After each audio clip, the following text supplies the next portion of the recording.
ابھی آپ کو بتائیں کہ پاک افغان سرحدی علاقے میں آپ کو آگاہ کر رہے ہیں کہ پاک افغان سرحدی علاقے میں بارودی سرنگ کا دھماکہ ہوا ہے جس میں میجر عدیل شاہد اور سپاہی فراز حسین شہید ہو گئے ہیں۔ پاک افغان سرحدی علاقے میں بارودی سرنگ کا یہ دھماکہ ہوا ہے جس میں میجر عدیل شاہد اور سپاہی فراز حسین کے شہید ہونے کی اطلاعات ہے۔ اہم خبر سے آپ کو آگاہ کریں، ISPR کے مطابق پاک افغان سرحدی علاقے میں بارودی سرنگ کا دھماکہ ہوا اور اس دھماکے کے نتیجے میں میجر عدیل شاہد اور سپاہی فراز حسین شہید ہوئے ہیں۔ آپ کو خبر دے رہے ہیں کہ پاک افغان سرحدی علاقے میں بارودی سرنگ کا دھماکہ ہوا ہے جس میں میجر عدیل شاہد اور سپاہی فراز حسین شہید ہو گئے ہیں۔ اسی پر بات کریں گے، فیصل رضا ہمارے ساتھ موجود ہیں۔ جی فیصل، بتائیے گا ISPR کا مزید کیا کہنا ہے؟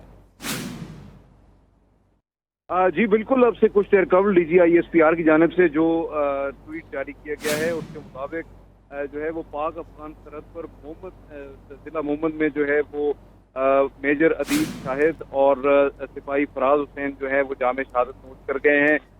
اس جو ہے وہ بنیادی طور پر وہ جو ہے وہ باڑ کی تعمیر کے سلسلے میں جو اس علاقے میں پاک افغان سرحد پر جو باڑ تعمیر کی جا رہی ہے اس پر جو ہے وہ حفاظتی گشت پر مامور تھے اور تمام تر جو ہے وہ کام کا جائزہ لے رہے تھے، جس کے دوران جو ہے وہ سرحد پار سے فائرنگ کا واقعہ پیش آیا، جس کے بعد جو ہے وہ میجر عدیل شاہد اور سپاہی فراز حسین جو ہے وہ جامِ شہادت نوش کر گئے۔ اس وقت جو ہے وہ آپ کے علم میں ہے کہ پاک افغان سرحد پر جو ہے وہ حفاظتی باڑ تعمیر کی جا رہی ہے، جس کا بنیادی مقصد جو ہے وہ دہشت گردوں کی نقل و حمل جو ہے وہ سرحد پار سے روکنا ہے، اور اسی سلسلے میں جو ہے وہ یہ بڑا کام جو ہے وہ پاکستان نے شروع کیا تھا۔ اس سلسلے میں نہ صرف جو ہے وہ باڑ کی تعمیر کی جا رہی ہے بلکہ اس کے ساتھ ساتھ جو ہے وہ